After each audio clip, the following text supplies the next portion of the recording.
जय हिंद फ्रेंड्स। आज एक बार फिर आपका अवधनामा में भारत समाचार चैनल पर हार्दिक स्वागत है।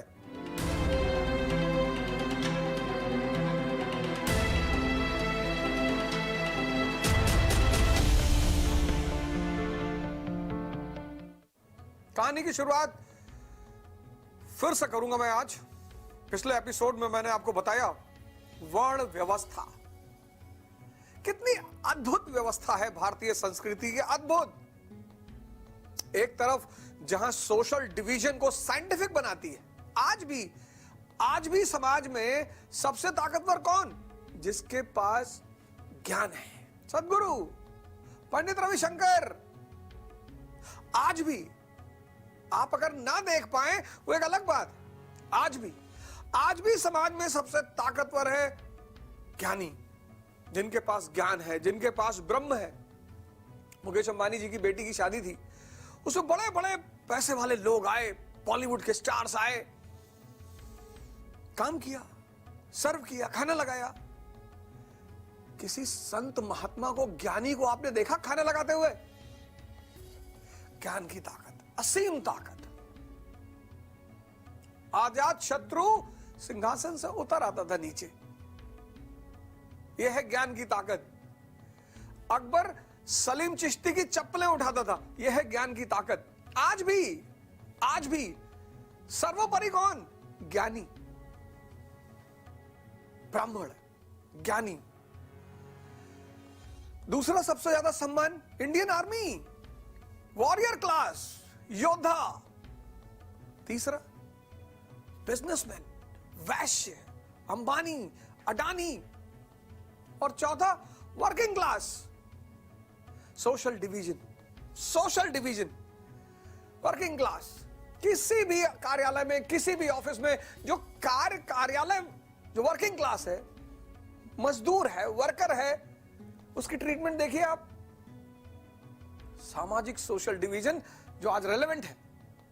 लेकिन अगर हम इसे आध्यात्मिक पहलू पर अपना लें, फिर मेरी बात पे गौर करिएगा, लेकिन हम इसे अगर आध्यात्मिक पहलू पर अपना ले तो वो जो सोशल डिवीजन में सबसे नीचे बैठा है वो सबसे ऊपर पहुंच जाए। यही तो महानता है संस्कृति की। लेकिन सबसे ऊपर पहुंचने के लिए उसे क्या करना होगा? ज्ञान पाना होगा। ज्ञान। तभी तो डॉक्टर अंबेडकर ने कहा, डॉक्टर अंबेडकर की एक लाइन पर मैं फिदा हूं। वैसे उनका सोचने का ढंग, उनका एनालिसिस करने का ढंग लाजवाब। भारत के विद्वानों की श्रेणी में वो एक अद्भुत सितारे हैं। लेकिन एक बात जो उन्होंने पकड़ी कि शिक्षा शेरनी का दूध है, जो पिएगा वो दहाड़ेगा। अगर तुम दहाड़ना चाहते हो, अगर तुम समाज के उच्चतम सोपान पर पहुंचना चाहते हो, तो एक ही अस्त्र है जो तुम्हें महान बना सकता है, और वो है ज्ञान। तुम कहीं भी हो, डरने की कोई बात नहीं, डिप्रेस होने की कोई बात नहीं, परेशान होने की कोई बात नहीं, है ही नहीं। उम्र की कोई बात नहीं। कहते हैं ना, जब जागो तभी सवेरा। कितनी बड़ी चीज इस संस्कृति ने तुम्हें दे रखी है कि तुम कहीं भी समाज में बैठे हो, कहीं भी किसी भी स्तर पर बैठे हो, उत्थान करना चाहते हो ना, ज्ञान। इतने बड़े सीसीडी कैफे के मालिक को सुसाइड करना पड़ा, डिप्रेशन नहीं संभाल पाए। शायद ही इतिहास में भारत के किसी संत ने, शायद, कितनी चुनौतियां मिली उन्हें। कितने संत हैं भारत के जिन पे लोगों ने पत्थर मारा, गाली दी, भगाया। बुद्ध के जीवन में एक उल्लेख है कि एक व्यक्ति उनके पास आता है, थूकता है मुंह पे, आनंद तुरंत एक्टिव हो जाते हैं। अरे बुद्ध ने कहा और थूकना है भैया? उसने कहा नहीं। हाँ, बोले जा। दूसरे दिन फिर आया, वो पैर पकड़ लिया। गुरु जी, ये है भारतीय संस्कृति की महिमा। हमारे देश के लोग डिप्रेशन में हैं, हमारे देश के लोग परेशान हैं। चुनौतियां तो सभी हैं। वर्ण व्यवस्था। दूसरी सबसे महत्वपूर्ण चीज सामाजिक, उत्तर वैदिक काल की है, लेटर वैदिक पीरियड की है, गोत्र व्यवस्था। आज भी चल रहा है, बहुत सारी जातियों में, बहुत सारे समाज के वर्ग में आज भी चल रहा है। बहुत सारे तो आज भी गोत्र के मुद्दे पर बहुत कट्टर है। आज तो साइंटिफिक पहलू भी आ गया, वैज्ञानिक पहलू, कि जितनी दूर का रिश्ता होगा उतना बच्चा अच्छा पैदा होगा, जितना दूर का रिश्ता होगा। लेकिन गोत्र व्यवस्था उत्तर वैदिक काल में, उसका क्या मतलब रहा होगा, उसका क्या महत्व रहा होगा? बहुत बड़ा महत्व।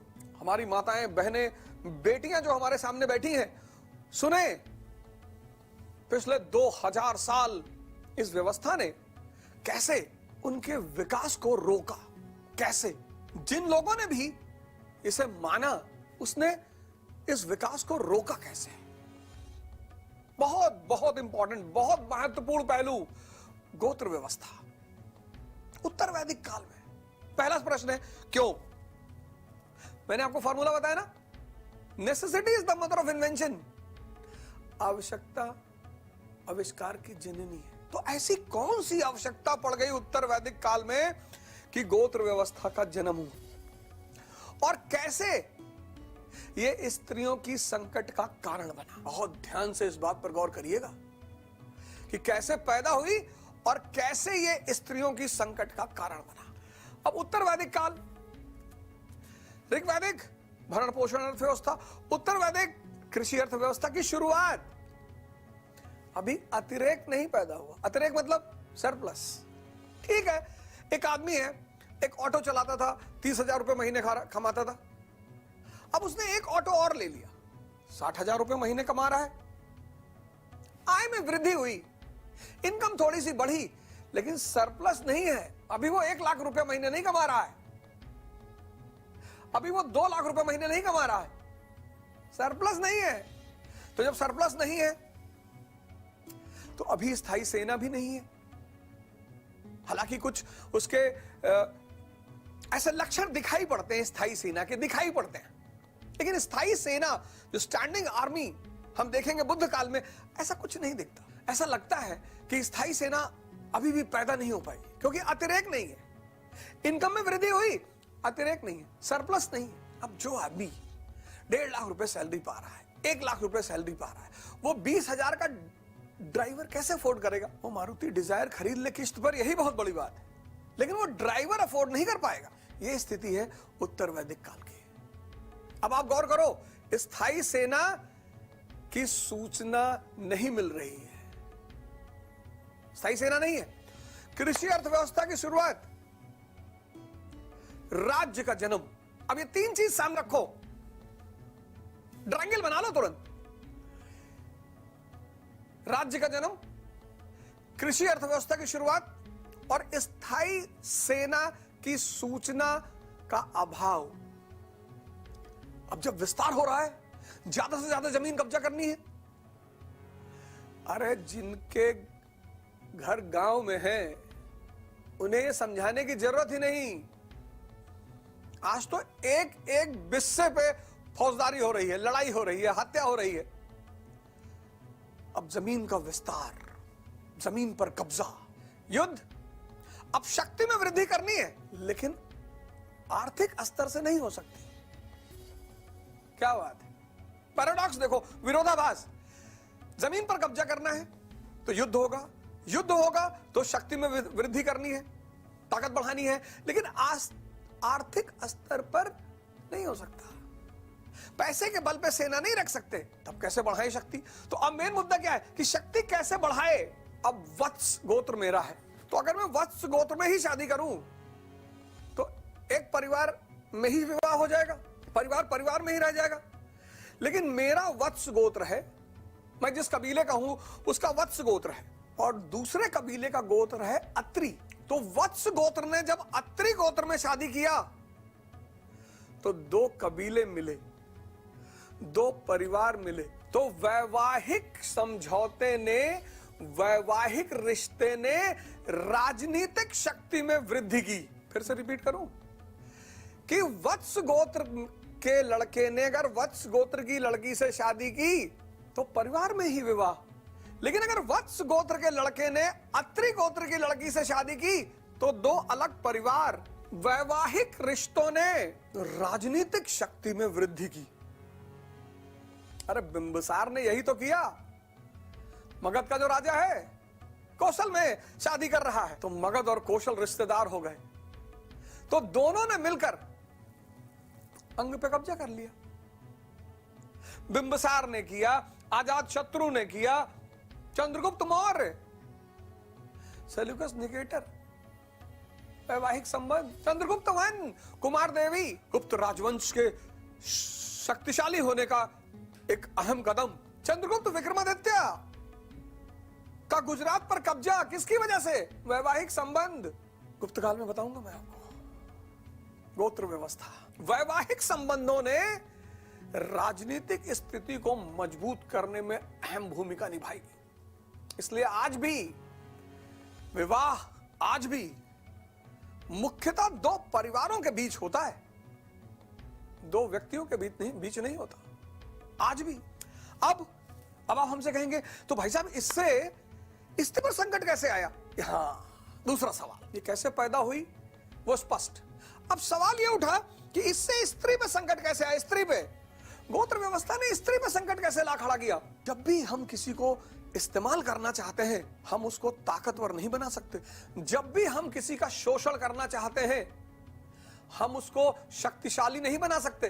नियम है ये, न्यूटन का चौथा नियम नहीं बता पाया था। हमसे कहा कि अवध भाई बता दीजिएगा, हमने कहा बता देंगे। जिसका भी शोषण करना है उसको तुम शक्तिशाली नहीं बना सकते। अब स्त्री को इस्तेमाल करना है किसके लिए?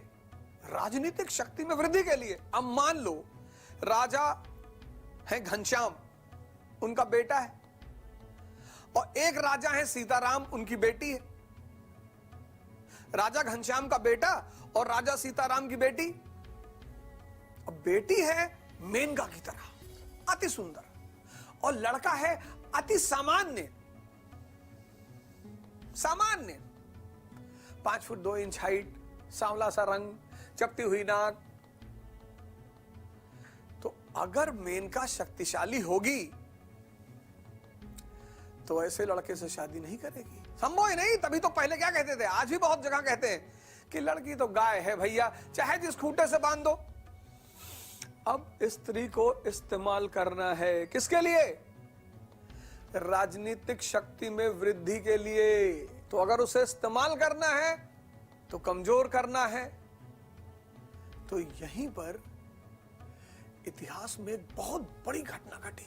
माताओं बहनों बेटियां हमारी गौर करिएगा, यहीं पर इतिहास में एक बहुत बड़ी घटना घटी।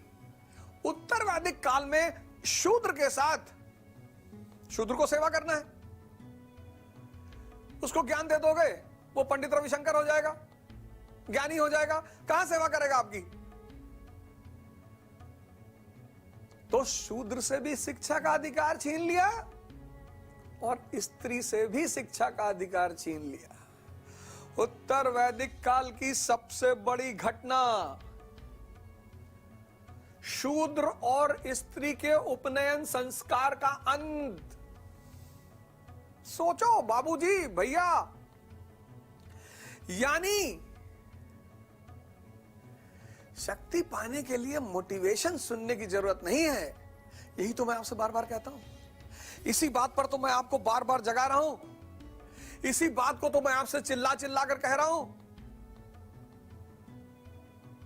शक्ति का स्रोत है शिक्षा, शक्ति का स्रोत है ज्ञान। सुकरात को जहर पिला दिया, सुकरात आज तक नहीं मरा, आज तक नहीं मरा सुकरात। पता है क्यों? क्योंकि ज्ञान का धन था उसके पास। मंसूर काट डाला मंसूर को। मंसूर आज तक नहीं मरा, आज तक। भारत में तो, भारत महानतम मुल्क है, यहां के लोग आप कुछ भी बोलिए आपको मारेंगे नहीं, सिंपैथी करेंगे आपके ऊपर, दया। कबीर दास जी बनारस में बैठे हैं, बनारस में। ब्राह्मण धर्म का केंद्र। और वहां कहते हैं कि पाथर पूजे हर मिले तो मैं पूजूं पहाड़, और ताते तो चकिया भली पीस खाए संसार।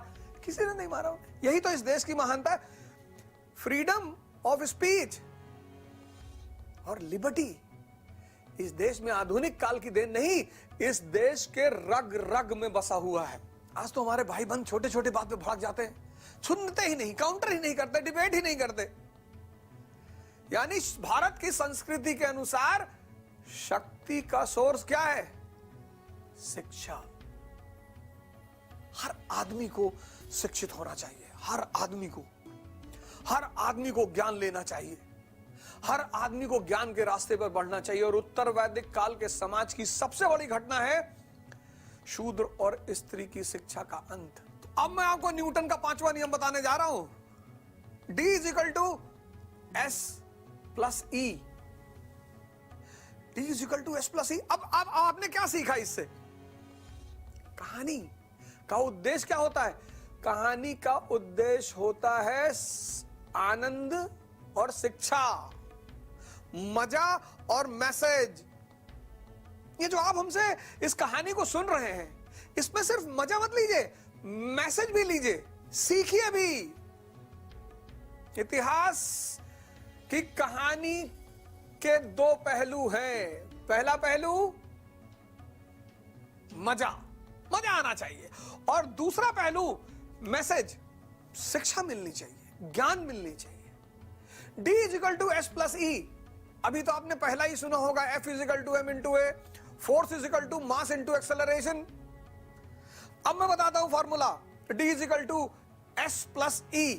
किसी को अगर दास बनाना है, D यानी दास, तो क्या करना होगा? उसकी शक्ति छीन लो। कैसे? शिक्षा खत्म कर दो। D = S + E। D दास, S शक्ति, E एजुकेशन। क्या फॉर्मूला है? किसी को दास बनाना है, किसी को गुलाम बनाना है, शक्ति छीन लो। और शक्ति का मूल स्रोत क्या है? एजुकेशन छीन लो। आज भारत की एजुकेशन प्रणाली, आज भारत के युवा में कोई कमी नहीं है। भारत का युवा तो आज भी भगत सिंह है, भारत का युवा तो आज भी सरदार भगत सिंह है, चंद्रशेखर आजाद है, सुभाष चंद्र बोस है, अशफाकुल्ला खान है, राजेंद्र लहड़ी है। तो कमी कहां हुई? ये जो शिक्षा प्रणाली अभी तक थी, ये उनके दिमागों को जिंदा नहीं कर पाई। कुछ भाग्यशाली रहे जिनके मां बाप को समझ में आता कि शिक्षा का मतलब क्या है। कुछ भाग्यशाली रहे जिनको श्रेष्ठतम शिक्षक मिले, कुछ भाग्यशाली रहे जिनको श्रेष्ठतम संगत मिली। शिक्षा मतलब शक्ति, और शक्ति कैसे? दिमाग के जिंदा होने से। अब इस गोत्र व्यवस्था का वर्णन कहां है? कोई पूछ ले आपसे कि उत्तर वैदिक काल में किस ग्रंथ में? अथर्ववेद में।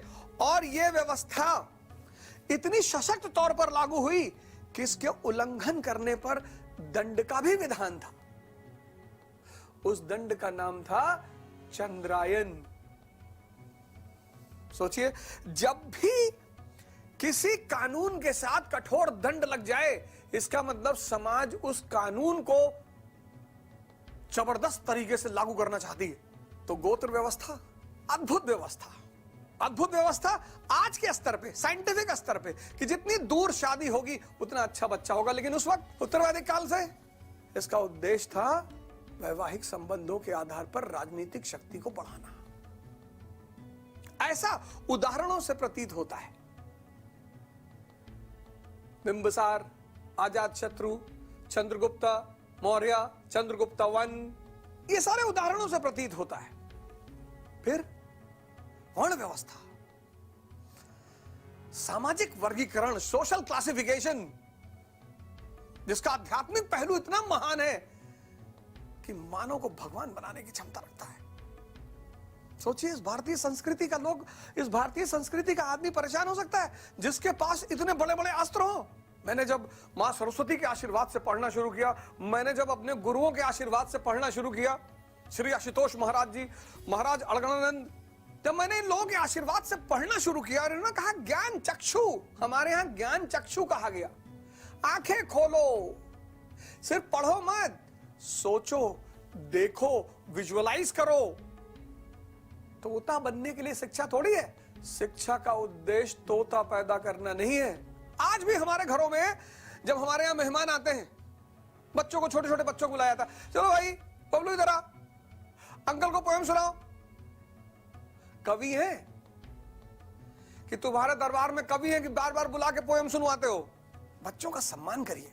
अरे मेरे बेटे को अंग्रेजी की पोएम आती होगी, गांधी जी को नहीं आती रही बचपन में, कितना महान नाम है। बच्चों को के दिमाग को जिंदा करने का प्रयास करिए, मारिए मत उन्हें। उनसे कहिए कि शिक्षा शक्ति अगर तुम्हें मिल गई तो तुम डॉक्टर, इंजीनियर, आईएएस, पीसीएस, मंत्री, प्रधानमंत्री से लेकर भगवान तक बनने की क्षमता पैदा कर लोगे। उनको सीमित मत करिए, उनको बांधिए मत किसी दायरे में।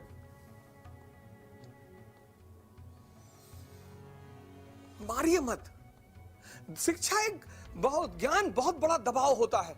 मैं मां बाप से अपील करता हूं, आप बच्चों पे दबाव मत बनाइए, हमेशा मत बनाइए। बच्चों को तो रखना ही पड़ता है थोड़ा सा दायरे में, हमेशा मत बनाइए। तभी तो विवेकानंद कहते हैं जागो। जागो का मतलब ये नहीं कि सुबह 6 बजे उठ गए जागो। जागो मतलब इस ज्ञान चक्षु को खोलो, और ये शक्ति अगर तुम्हें मिल गई तो तुम डॉक्टर, इंजीनियर, आईएएस, पीसीएस, मंत्री, प्रधानमंत्री से लेकर भगवान तक बनने की क्षमता पैदा कर लोगे। नाव में डूबने का मामला सामने आया। हादसे में नाव में डूबने का मामला सामने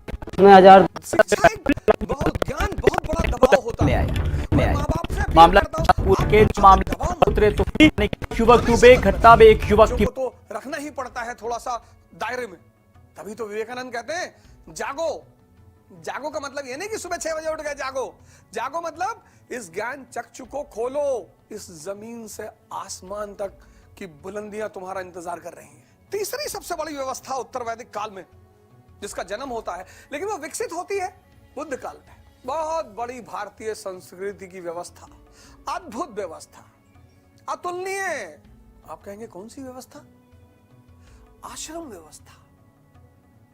आज तो लोग आश्रम नाम को ही बदनाम कर दिए। आश्रम बहुत बड़ा शब्द है। श्रम जीवन का सूचक है। यह न्यूटन का 5वां नियम है। जब तक आप चल रहे हो, आपकी सांसें चल रही हैं, आपका हृदय चल रहा है, तभी तक आप जिंदा हो। श्रम जीवन का सूचक है, जीवन का। लेकिन श्रम 2 तरह से होता है। आश्रम, नाम देखिए क्या बात है। आ मतलब जगह, प्लेस, श्रम मतलब लेबर। ऐसी जगह जहां श्रम करना सिखाया जाए। आज तो अंग्रेजी में एक वर्ड लोग बोलते हैं, स्मार्ट लेबर करो, स्मार्ट लेबर। चश्मा लगा के करे? नहीं। अच्छा जींस पहने? अरे नहीं भैया, तब कौन सा स्मार्ट लेबर करे? अब 2 शब्द हैं, एक श्रमिक, एक श्रमण। श्रमिक मजदूर जो बेहोश है, जो बेहोश होकर श्रम कर रहा है, पता ही नहीं क्या कर रहा है। रिक्शा वाला रो रहा है, मेहनत कर रहा है। उससे पूछो कि भैया ये तुम रिक्शा ही क्यों चला रहे हो 10 साल से? कहता है भैया सब यहां मत्थे में लिखा है। ये मत्था है कि डायरी है? श्रमिक। श्रमिक मतलब वो व्यक्ति जो बेहोशी में मजदूरी कर रहा है, और श्रमण मतलब जो होश में श्रम कर रहा है। बुद्ध होश में है। व्यवस्था इस देश के सभी व्यक्ति को श्रमण बनाना चाहती, श्रमण। लेकिन हमने शब्दों को भ्रष्ट कर डाला। अब इस देश में श्रमण का मतलब होता है सन्यासी जो घर छोड़ के भाग गया हो। नहीं, सन्यासी भी एक चॉइस है। आश्रम व्यवस्था इस देश के सभी व्यक्ति को श्रमण बनाना चाहती है। श्रमण मतलब जो जागकर होश में काम करे। जागृत आईएएस ऑफिसर, जागृत डॉक्टर, जागृत इंजीनियर, जागृत मंत्री, जागृत प्रधानमंत्री, और हो सके तो जागृत सन्यासी। क्या व्यवस्था है! मैंने आपसे कहा ना, अद्भुत व्यवस्था, अद्भुत। इस देश की संस्कृति के पीछे चूंकि जो बाहर के लोग हैं जब उन्होंने इन चीजों को पढ़ा, आपको पता है भारतीय संस्कृति पर जो अच्छी किताबों में से एक है वो एक विदेशी की किताब है। उस आदमी का नाम है एल बैशम। क्या गहराई की नॉलेज है उसके पास। आपको पता है जब कर्जन भारत आया तो उसने क्या कहा east is a university where a scholar never gets a degree. कहा ईस्ट पूरब एक ऐसा विश्वविद्यालय है जहां स्कॉलर को कभी डिग्री नहीं मिलती। अथाह ज्ञान, अनंत ज्ञान, असीम ज्ञान, आश्रम व्यवस्था। तो जब ये बाहर के लोगों को इन सब बातों का एहसास हुआ, इन्होंने कहा अरे अगर ये सारी बातें ये लोग जान जाएं तो भारत तो सुपर पावर। आज हमारे देश के बच्चे मोटिवेशन ढूंढ रहे हैं। ठीक है, एकदम आप मोटिवेशन क्लासेस भी करनी चाहिए, मैं उसका विरोध नहीं कर रहा हूं, अच्छी बात है। कभी कभी मन उदास है, निराश है, हमारे देश में बड़े अच्छे अच्छे मोटिवेटर हैं, सुनिए उनको, अच्छी बातें बताते हैं, अच्छे एग्जाम्पल देते हैं, मैं भी खुद कभी कभी सुनता हूं। लेकिन मोटिवेशन पर महानता नहीं मिलेगी। मोटिवेशन तो एक चाय की तरह है, कभी मन किया तो ले लिया, कभी मन किया तो किसी की बात की अच्छी लगती है उसको सुन लिया। महानता मोटिवेशन से नहीं आएगी। तो महानता आएगी किससे? समझदारी से। समझो, श्रम करना है, जीवन का आधार श्रम है। लेकिन कौन सा श्रम? जागृत श्रम, दुखी होके नहीं। मैं तो बड़े सारे मित्रों से मिलता हूं अपने जो तैयारी कर रहे हैं एसएससी, बैंकिंग, आईएएस, निराश है। सर कितना पढ़े सर, 5 साल से पढ़ रहे हैं, प्री ही नहीं निकल रहा है। तो दुखी हो, यह सोचनीय विषय है कि 5 साल से क्या पढ़ रहे हो भैया। ऐसा क्या पढ़ रहे हो 5 साल में कि तुम्हारे अंदर उत्साह नहीं पैदा हो पा रहा है। शिक्षा अगर उत्साह ना पैदा करे तो वो शिक्षा है ही नहीं। तो कहीं ना कहीं आपकी दिशा गलत है, कहीं ना कहीं आप श्रम गलत ढंग से कर रहे हैं। कई बार मेरे पास लोग आए, बोले साहब हम आईएएस की तैयारी करना चाहता हूं, मैं 1 अटेम्प्ट में निकालेंगे। हमने कहा तुम आधे में निकाल लो। बोले नहीं यार, निकालेंगे तो 1 में ही, और निकालना है मुझे, और किसी भी कीमत पे। मैंने कहा बिल्कुल। 10+2 किस बैकग्राउंड से? बोले साहब साइंस बैकग्राउंड से। अरे मैंने कहा बहुत अच्छी बात। एलिमेंट और कंपाउंड क्या होता है? बोले compound is a mixture of element. अरे मैंने कहा आग लगाओगे, compound is a mixture of element. आश्रम व्यवस्था पैदा कब हुई? उत्तर वैदिक काल में। उसका विस्तार कब हुआ? बुद्ध काल में। क्यों पैदा हुई? फिर वही क्वेश्चन आ गया। ये फार्मूला मेरा आप अपने दिमाग में बैठा लीजिए।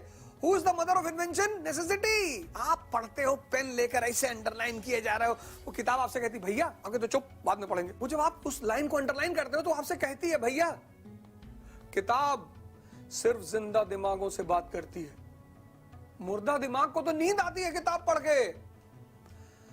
अगर आपको पता करना हो कि दिमाग जिंदा है कि मुर्दा, उसको किताब पकड़ा दीजिए और 4 लाइन पढ़ के अगर झपकी मार दे समझ लिए मुर्दा दिमाग है। किताबों की सबसे खास बात यह है, और जिससे प्यार करती हैं उसको खुदा बना देती हैं। किताबें जिंदा दिमागों से बात करती हैं। भागिए मत, आप पेन लिए भागे जा रहे हैं। कहां जा रहे भैया? अरे भैया आज शाम तक किताब खत्म करनी है। तो शादी करोगे शाम को? नहीं। तब फिर फॉर्मूला बैठाइए अपने दिमाग में। जब भी कोई नई चीज आपके सामने पड़े क्वेश्चन मार्क लगा दीजिए और ये सोचिए कि necessity is the mother of invention. ये इस काल में क्यों पैदा हुई? ऐसी कौन सी जरूरत पड़ गई? उत्तर वैदिक काल में भौतिक मैटेरियलिस्टिक समाज की शुरुआत। ऋग्वैदिक काल कबीलाई समाज, जरूरत ही नहीं है। कबीलाई, सब प्रकृति से जुड़े हुए साधारण लोग, सिंपल लोग। उत्तर वैदिक काल में भौतिक समाज का जन्म, कृषि अर्थव्यवस्था के जन्म ने भौतिक समाज को जन्म दिया। मैटेरियलिस्टिक, अच्छा कपड़ा, शहर, तो अब थोड़ा सा दिमाग खराब होगा ना। आज भी हमारे देश का जो गांव का आदमी है वो सरल है, दौड़ नहीं है ना। आप दिल्ली से जब सीधे गांव पहुंचते हो, गोंडा, बलिया, बस्ती, गोरखपुर के गांवों में जिंदगी शांत हो जाती है। एक तरफ आप दिल्ली में रोल्स रॉयस देख रहे हो, BMW देख रहे हो, मर्सिडीज देख रहे हो, और गांव पहुंचे 24 इंच की साइकिल लिए बड़े वाले काका आ रहे कि आओ भैया, सारी गर्मी खत्म, और कूद के साइकिल से बैल पकड़ लिए हो। ताकत देखो। और तुमको लग रहा है कि मैं I am a Complan boy, और हमको कुत्ता दौड़ा ले रहा है। जरूरत, आवश्यकता। और बुद्ध काल में भौतिक समाज का विस्तार, मेटेरियलिस्टिक सोसाइटी का एक्सपेंशन। बुद्ध काल में आएंगे ना, नगरीय क्रांति, अर्बनाइजेशन, शहर। तो जहां डिप्रेशन है वहीं तो मन को शांत करने की जरूरत है। बाबा रामदेव की अमेरिका में बड़ी पूछ है, सदगुरु की अमेरिका में बड़ी पूछ है, पंडित रविशंकर की अमेरिका में बहुत पूछ है, क्योंकि शहर नगरीय क्रांति, अर्बनाइजेशन, डिप्रेशन का शिकार है आदमी। 4-4 करोड़ की गाड़ी में चल रहा है, 20-20 लाख का सूट पहन रहा है, लेकिन दिमाग खराब है। बहुसंख्यक, तो उसे मन की शांति चाहिए, वो ध्यान करना चाहता है। लेकिन अफगानिस्तान में बाबा नहीं जा सकते कि कपाल भाती सिखाऊंगा। वो कहेंगे बाबा AK-47 दिलाओ, कपाल भाती कहां सिखाओगे, रोटी खाने को नहीं ध्यान कराओगे। आवश्यकता आविष्कार की जननी है। तो उत्तर वैदिक काल में भौतिक समाज का जन्म, मेटेरियलिस्टिक सोसाइटी का जन्म, बुद्ध काल में मेटेरियलिस्टिक सोसाइटी का विस्तार। तो उत्तर वैदिक काल में हमें 3 आश्रम दिखाई पड़ते हैं, वैसे तो हैं 4, लेकिन 4 आश्रम। पहला ब्रह्मचर्य, शिक्षा, जीवन में पहला उद्देश्य है शिक्षा, शक्ति है ना। तो जब शक्ति पास में आ, शिक्षा यानी शक्ति, ये आप सारे लोग अपने गांठ बांध लीजिए, पढ़िए, पढ़ाइए। आपके घरों में ड्राइवर हैं, काम करने वाली हैं, और ज्ञान दुनिया में एकमात्र चीज है जो बांटने से बढ़ता है, वो है ज्ञान। धन बांटने से कम होता है। एक कॉन्सेप्ट पढ़िए और 4 आदमी को समझा दीजिए, हजम हो गया। दुनिया में ज्ञान एकमात्र चीज है जो बांटने से बढ़ती है। शिक्षित भारत, जागृत भारत, क्रांतिकारी भारत, जिस देश में सबसे ज्यादा युवा हो, वो भी लगभग 80% पढ़े लिखे हो, वो देश किसी के सामने गिड़गिड़ाए? हम तो संख्या हमारी इतनी है कि एशिया में 10-12 देश को हम सिर्फ स्प्लेंडर पे बैठ बैठ के कब्जा कर ले। सेना की जरूरत ही नहीं। सेना तो हमारी ऐसी है कि पूरे ब्रह्मांड पे कब्जा कर ले। भारतीय सेना का कोई जवाब नहीं। आश्रम, पहला चरण शिक्षा, ब्रह्मचर्य, शिक्षा का चरण। शिक्षा यानी शक्ति, शक्ति आ गई तो धन भी आएगा। तो दूसरा चरण गृहस्थ, परिवार, समाज, बहुत जरूरी है। गृहस्थ बहुत अनिवार्य आश्रम गृहस्थ, अनुभव का आश्रम गृहस्थ, इंद्रियों कि सुख का आश्रम गृहस्थ। अब मालिक ने इंद्रियां दी हैं तो उसका भी सुख लेना चाहिए। ऐसा नहीं कि सिर्फ निषेध ही करना है, उनसे ऊपर उठना है। गृहस्थ, इंद्रियों का आश्रम, क्या व्यवस्था है, इंद्रियों के लिए भी व्यवस्था कर दी। गृहस्थ, अच्छा खाओ, अच्छा पति, अच्छा पत्नी, बच्चे। देखो भारतीय संस्कृति निषेध की बात नहीं करती। फिर जब इंद्रियों को भोग लिया और पता चल गया कि यार ये तो सीमित है,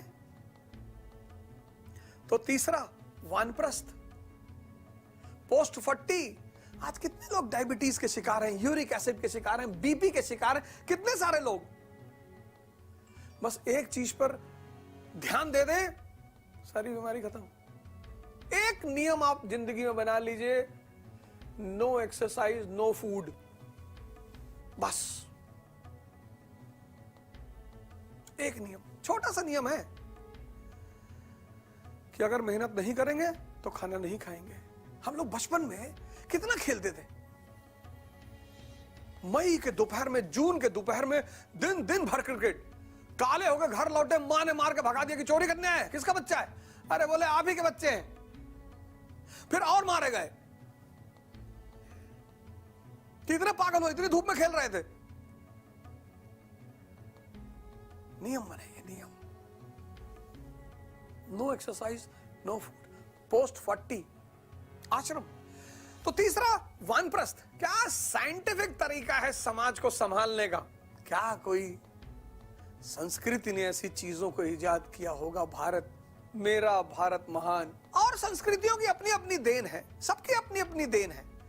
चीन की संस्कृति, ग्रीस की संस्कृति, इजिप्ट की संस्कृति, सबकी अपनी अपनी देन है। मैं वहां भी ले चलूंगा आपको। सबकी अपनी अपनी देन है, कोई छोटा बड़ा नहीं है, ऐसा मत कहिए। एक सामान्य मन हमेशा छोटे बड़े पे आता। अच्छा सर ये बताइए, भारत की संस्कृति महान है कि अमेरिका की? अरे कैसी बातें कर रहे हो यार। सबकी अपनी अपनी देन है, हर क्षेत्र में सबने कुछ ना कुछ दिया है। लेकिन भारत की संस्कृति अद्भुत, मानव समाज, मानव संस्कृति को श्रेष्ठतम बनाने की संस्कृति है। आर्य, आर्य बनाने की संस्कृति। आर्य यानी श्रेष्ठ। अब वो श्रेष्ठ हिंदू हो सकता है, श्रेष्ठ मुसलमान हो सकता है, श्रेष्ठ ईसाई हो सकता है, श्रेष्ठ सिख हो सकता है, बुराई क्या है? क्या दिक्कत है? श्रेष्ठ सन्यासी हो सकता है। आज भारत के उत्तर प्रदेश में सन्यासी का ही शासन है, देखिए श्रेष्ठता। कोई भी श्रेष्ठ हो सकता है और सन्यासी जरूरत पड़ने पर कुछ भी कर सकता है। और वानप्रस्थ के बाद जब आपके परिवार की दूसरी अगली पीढ़ी ने सब कुछ संभाल लिया है, तो सन्यास उस परम पिता परमेश्वर को प्राप्त करने का प्रयास, इंद्रियों से ऊपर उठकर चैतन्य में विलीन होने का प्रयास। क्या बात है! एक ही जीवन में दो ऑप्शन, काम भी और राम भी। क्या अद्भुत व्यवस्था है भारतीय संस्कृति की। एक ही जीवन में आपको काम भी मिलेगा, आपको राम भी मिलेगा, दोनों मिलेगा। आप इंद्रियों को भी जिए, आप उनका भी अनुभव लीजिए और फिर उनसे ऊपर उठकर चैतन्य पर पहुंचिए। आश्रम व्यवस्था, 3 चरण का विकास हुआ उत्तर वैदिक काल में। किस ग्रंथ में लिखा है? छंदोग्य उपनिषद में। उत्तर वैदिक काल में छंदोग्य उपनिषद में। लेकिन सबसे ज्यादा आवश्यकता कहां पड़ी? बुद्ध काल में। भौतिक संस्कृति का विस्तार, तो चारों अवस्थाएं वहां पैदा हुई। किस ग्रंथ में लिखा है? जबला उपनिषद, जीवन को सुव्यवस्थित रूप से संचालित करने की व्यवस्था, जीवन में श्रम को करने के तरीके को समझाने की व्यवस्था। कोई 15 साल में कह रहा हम सन्यासी बनेंगे, अरे रुक जा भैया, वो भी टाइम आ जाएगा। क्या व्यवस्था है? जीवन में दोनों उद्देश्यों को प्राप्त करने की व्यवस्था। कौन से 2 उद्देश्य? काम और राम। क्या महान पहलू है, क्या महान उद्देश्य है! आश्रम व्यवस्था। और ऐसी व्यवस्थाओं के बारे में पढ़कर विदेशियों को लगा कि नहीं नहीं भैया, ये तो बड़ा गड़बड़ है। अगर भारतीय ये सब समझ गए, भाई दिमाग विकसित करने की दवा कैसे देंगे? हमारे देश में दिमाग विकसित करने की दवाएं मिलती हैं, कंसंट्रेशन बढ़ाने की दवा मिलती है। वर्ण व्यवस्था, गोत्र व्यवस्था, आश्रम व्यवस्था। और उत्तर वैदिक काल के समाज में एक और बड़ी घटना घटी। कौन सी? पित्रात्मक समाज को बल मिला। गृहपति। उत्तर वैदिक काल में गृहपति का मतलब है घर का मुखिया। सर्वाधिक शक्तियां मिली, तो घर के किसी व्यक्ति को निष्कासित भी कर सकता है, पुत्र हो, पत्नी हो, किसी को भी। पारिवारिक इकाई मजबूत हुई। तो कबीलाई समाज से हम उत्तर वैदिक काल में नगरीय समाज की तरफ प्रस्थान करते हैं, जिनमें 3 अद्भुत चीजें, वर्ण व्यवस्था, सामाजिक वर्गीकरण, सोशल क्लासिफिकेशन, जिसका आध्यात्मिक पहलू इतना महान है कि मानव को भगवान बनाने की क्षमता रखता है। सोचिए, इस भारतीय संस्कृति का लोग, इस भारतीय संस्कृति का आदमी परेशान हो सकता है जिसके पास इतने बड़े बड़े अस्त्र हो। मैंने जब मां सरस्वती के आशीर्वाद से पढ़ना शुरू किया, मैंने जब अपने गुरुओं के आशीर्वाद से पढ़ना शुरू किया, श्री आशुतोष महाराज जी, महाराज अड़गड़ानंद, जब मैंने इन लोगों के आशीर्वाद से पढ़ना शुरू किया, उन्होंने कहा ज्ञान चक्षु, हमारे यहां ज्ञान चक्षु कहा गया। आंखें खोलो, सिर्फ पढ़ो मत, सोचो, देखो, विजुअलाइज करो।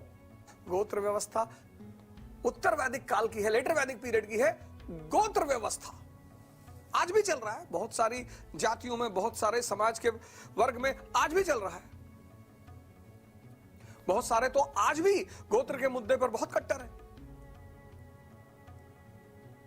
आज तो साइंटिफिक पहलू भी आ गया, वैज्ञानिक पहलू, कि जितनी दूर का रिश्ता होगा उतना बच्चा अच्छा पैदा होगा, जितना दूर का रिश्ता होगा। लेकिन गोत्र व्यवस्था उत्तर वैदिक काल में, उसका क्या मतलब रहा होगा, उसका क्या महत्व रहा होगा? बहुत बड़ा महत्व। हमारी माताएं, बहनें, बेटियां जो हमारे सामने बैठी हैं, सुने, पिछले 2000 साल इस व्यवस्था ने कैसे उनके विकास को रोका। कैसे जिन लोगों ने भी इसे माना, उसने इस विकास को रोका कैसे? बहुत बहुत इंपॉर्टेंट, बहुत महत्वपूर्ण पहलू, गोत्र व्यवस्था उत्तर वैदिक काल में। पहला प्रश्न है क्यों? मैंने आपको फॉर्मूला बताया ना, necessity is the mother of invention. आवश्यकता आविष्कार की जननी है। तो ऐसी कौन सी आवश्यकता पड़ गई उत्तर वैदिक काल में कि गोत्र व्यवस्था का जन्म हुआ, और कैसे ये स्त्रियों की संकट का कारण बना? आश्रम व्यवस्था। आज तो लोग आश्रम नाम को ही बदनाम कर दिए। आश्रम बहुत बड़ा शब्द है। श्रम जीवन का सूचक है। यह न्यूटन का 5वां नियम है। जब तक आप चल रहे हो, आपकी सांसें चल रही हैं, आपका हृदय चल रहा है, तभी तक आप जिंदा हो। श्रम जीवन का सूचक है, जीवन का। लेकिन श्रम दो तरह से होता है। आश्रम, नाम देखिए क्या बात है। आ मतलब जगह, प्लेस, श्रम मतलब लेबर। ऐसी जगह जहां श्रम करना सिखाया जाए। आज तो अंग्रेजी में एक वर्ड लोग बोलते हैं, स्मार्ट लेबर करो, स्मार्ट लेबर। चश्मा लगा के करे? नहीं। अच्छा जींस पहने? अरे नहीं भैया, तब कौन सा स्मार्ट लेबर करे? अब दो शब्द हैं, एक श्रमिक, एक श्रमण। श्रमिक मजदूर जो बेहोश है, जो बेहोश होकर श्रम कर रहा है, पता ही नहीं क्या कर रहा है। रिक्शा वाला रो रहा है, मेहनत कर रहा है। उससे पूछो कि भैया ये तुम रिक्शा ही क्यों चला रहे हो 10 साल से? कहता है भैया सब यहां मत्थे में लिखा है। ये मत्था है कि डायरी है? श्रमिक। श्रमिक मतलब वो व्यक्ति जो बेहोशी में मजदूरी कर रहा है, और श्रमण मतलब जो होश में श्रम कर रहा है। बुद्ध होश में है। व्यवस्था इस देश के सभी व्यक्ति को श्रमण बनाना चाहती। श्रमण। भारत समाचार पर प्रसारित अवधनामा की इस सीरीज में आज के एपिसोड में बस इतना ही। अगली एपिसोड में मैं आपके सामने एक नई कहानी लेकर आऊंगा। Thank you. जय हिंद।